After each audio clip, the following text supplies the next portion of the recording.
Hello student, आज का हमारा पेपर हिंदी का पेपर है जो हमने यूके ट्रिपल एससी के पैटर्न पर बनाया है। विभिन्न महत्वपूर्ण आपके जो क्वेश्चन है वो हमने इसमें रखे हैं जिससे आप अपना पैटर्न भी समझ सकते हैं। इसकी पीडीएफ आप हमारे टेलीग्राम चैनल संजय देव क्लासेस से प्राप्त कर सकते हैं। बाकी मैं यहाँ इसको एक्सप्लेन कर दे रहा हूँ।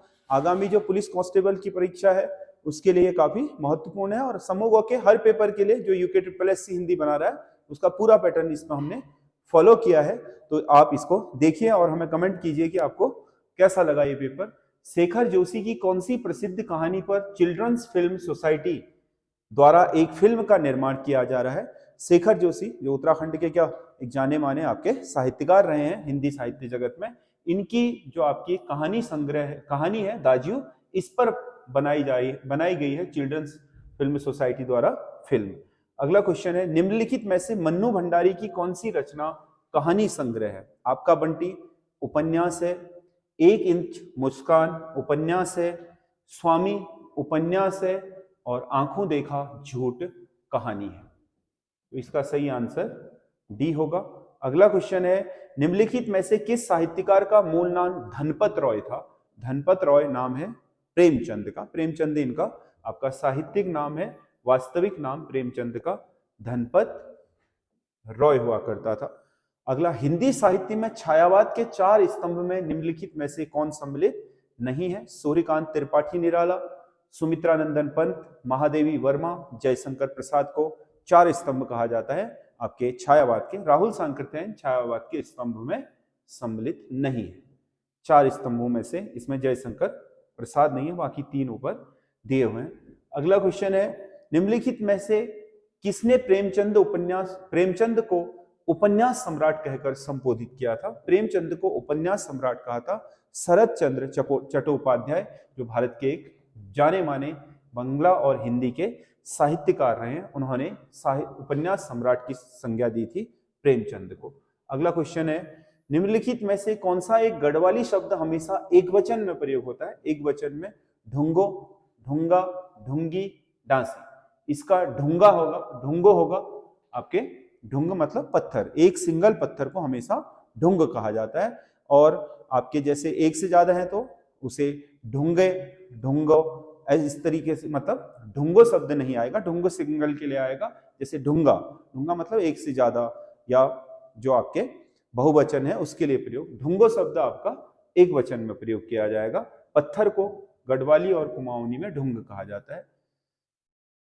जय के होली ज्वेक रहड़ उ बेचोल गोठक बहड़, मतलब इसका अर्थ हुआ जय के होली ज्वेक रहड़ उ बेचलो गोठो बहड़, मतलब जिस आदमी को ज्वेक, मतलब ज्वेका मतलब होता है पत्नी, रहड़ मतलब रटन, मतलब जिसको जिद होगी अपनी पत्नी पाने की, वो अपने गोठ यानी कि अपने गौशाला के बैल को भी बेच देगा, यानी कि पत्नी पाने के लिए किसी हद तक जाना। तो इसका मतलब क्या हुआ? किसी चीज को पाने के लिए बावरा हो जाना, किसी चीज को पाने के लिए बावरा हो जाना, मतलब कुछ भी कर गुजरना। मुझे तो शादी करनी है चाहे मुझे गोट का बैल बेचना पड़े वाली बात है। ये आपका कहावत का अर्थ ये है। अगला, कुमाऊनी कहावत बढ़िया नाफाक लीजिए आपण शेषनी घागर ले बेच दीजिए। इसका मतलब क्या हुआ?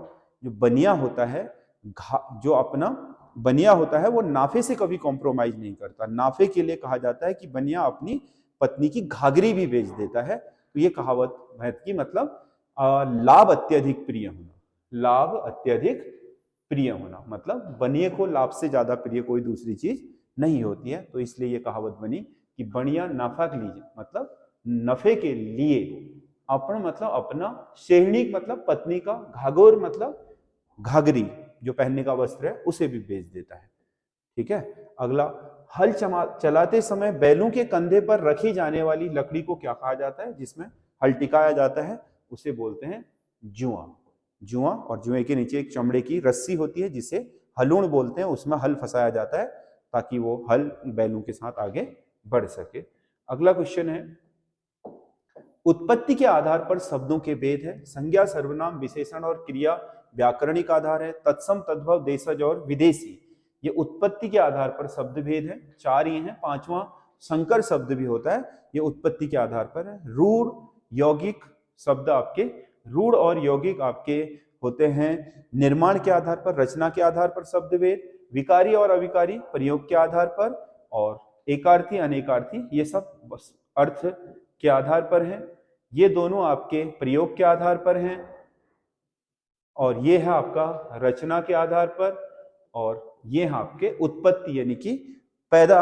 हिंदी में जो शब्द आए वो कहाँ से आए, इसमें एक संकर भी होता है, 5 तरह के होते हैं। ये चारों आपके क्या हैं, आपके ये सही आंसर होगा इसका, सॉरी बी सही आंसर होगा इसका, तत्सम, तद्भव, देशज और विदेशी।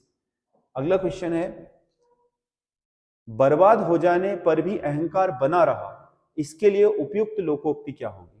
तो इसमें से क्या होगा, बर्बाद हो जाने पर भी अहंकार, यानी कि आदमी की क्या जल गई, रस्सी जल गई लेकिन उसका बल नहीं गया या ऐंठन नहीं गई, ये इसके लिए सही आपका लोकोक्ति होगी। रस्सी जल गई, बल नहीं गया, यानी कि आपने देखा होगा रस्सी ऐसे बटी होती है, जल भी जाती है तो उसके जो घुमाव होते हैं, मोड़ होते हैं, वो वैसे के वैसे ही बने रहते हैं।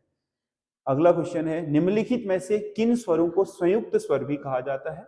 संयुक्त स्वर, ह्रस्व स्वर तो ह्रस्व है, अ है, छोटी ई है, छोटा ऊ है, री है, ये ह्रस्व हो गए।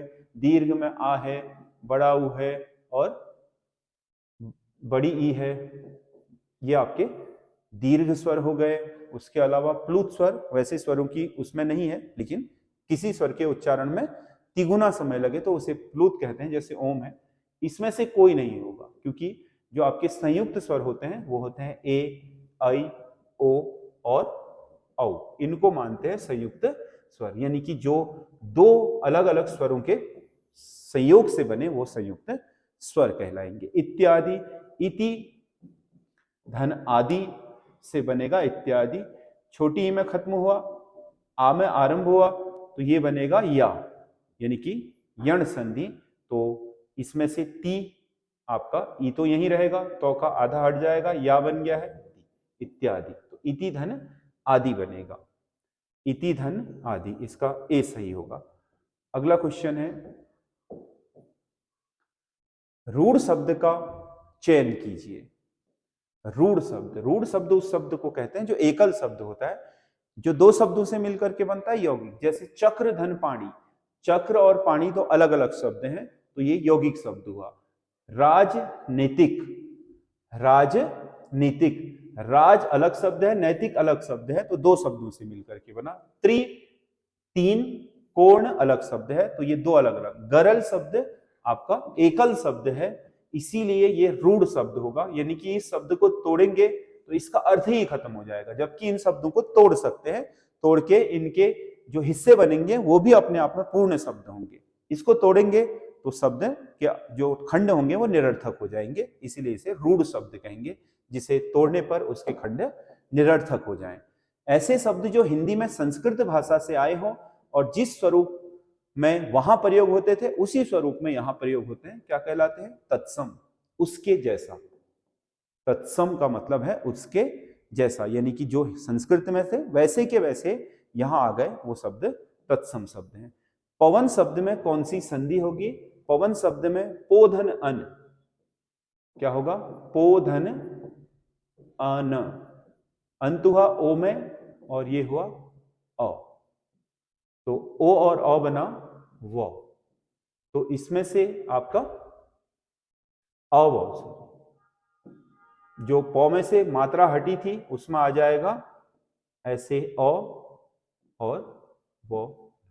अगर इसको एडजस्ट करें, सॉरी इसको एडजस्ट करें, पौ में से ओ की मात्रा हटाई थी, इन दोनों को जोड़ के तो ये इसमें हलंत लग गया, ठीक है। और ये प में अ को सम्मिलित कर लें तो ये हलंत हट जाएगा, फिर पोधन अन बराबर पवन, इसमें होगा अयादि संधि, अयादि संधि।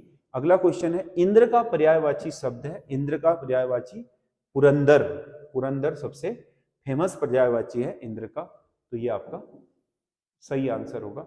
कौन सा विलोमार्थक जोड़ा सही नहीं है? गौरव, लाघव, गौरव का मतलब गौरवान्वित होना, लाघव का मतलब आपके किसी चीज से मतलब आपके डिफेम होना, और झनकृत मतलब आवाज निकलना, निशब्द मतलब निस्तब्ध मतलब आवाज ना निकलना, तो ये सही है। ज्येष्ठ ज्येष्ठ का बड़ा लिख दिया, ये तो पर्यायवाची है, ज्येष्ठ का कनिष्ठ होना चाहिए था, तो यही इसका सही आंसर होगा। त्रिकुटी भ्रुकुटी ये भी सही है।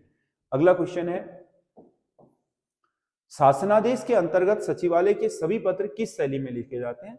शासनादेश में सचिवालय के पत्र उत्तम पुरुष शैली में लिखे जाते हैं। मुझे यह कहने का निर्देश हुआ है कि के साथ, मतलब यानी कि कोई व्यक्ति आपका अपने आप से इस पत्र को आगे, उत्तम पुरुष मतलब मैं ये चीज लिख रहा हूं, मैं ये चीज कह रहा हूं, निर्देश के साथ। अगला, निम्नलिखित में से कौन सा वाक्य रचना के आधार पर मिश्र वाक्य है? तो हमने इसमें मिश्र वाक्य पहचानना है।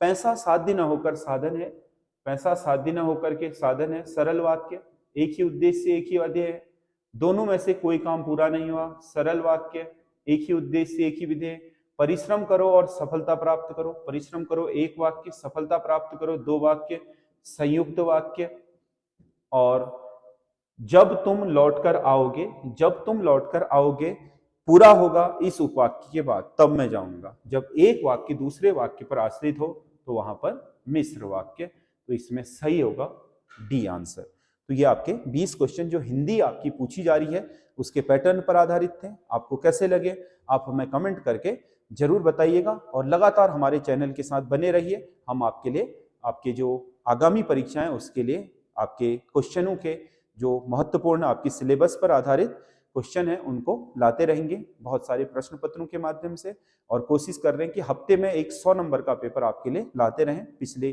3 हफ्तों से हम डाल रहे हैं, इस हफ्ते भी हम शनिवार को कोशिश करेंगे कि 100 नंबर का पेपर आपके लिए पड़ जाए, जिससे आपको अच्छा आइडिया हो जाए कि आप कितना स्कोर अपना कर पा रहे हैं। अगर हमारे पेपर में आप 65 प्लस कर पा रहे हैं तो आप ये मान के चलिएगा कि आपका सिलेबस कवर हो रखा है और आप ठीक ठाक स्कोर कर लेंगे। अगर आप 85 प्लस रिटर्न फिजिकल में है तो ये मान के चलिएगा कि आप सिलेक्शन ले लेंगे। हमारे पेपर में अगर 65 से 70 तक आपका स्कोर जा रहा है, जिनका नहीं जा रहा है उनके पास अभी भी टाइम है, सिलेबस पूरा करें, उससे हो जाएगा। यही क्वेश्चन आएंगे ये जरूरी नहीं, लेकिन ये सिलेबस से है तो इससे ये अनुमान लग जाता है कि हाँ ये टॉपिक आपने पढ़ा है, तो इसीलिए आपका ये क्वेश्चन हो पा रहा है, तो दूसरा भी लगभग हो ही जाएगा।